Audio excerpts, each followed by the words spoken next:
May mga taong pinagtatawanan kami. Sinasabi nila, mas mabuti pa sa palengke ka na lang bumili, di ka pa napagod. Siguro tama sila kung isda lang ang habol mo. Pero hindi nila naiintindihan. Hindi lang isda ang hinahanap namin dito. Hinahanap namin yung katahimikan ng dagat. Yung sandali na nakalimutan mo lahat ng problema. Yung kwentuhan habang naghihintay.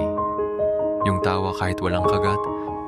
Yung pakiramdam na kahit sandali, payapa ka. Oo, minsan walang huli.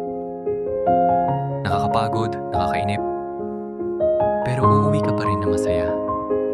Kasi hindi lang lambat ang napupuno, pati isip at puso mo. Kaya kung wala mang huli ngayon, ayos lang. Kasi minsan, hindi isda ang panalo, kundi yung naramdaman mo habang naghihintay.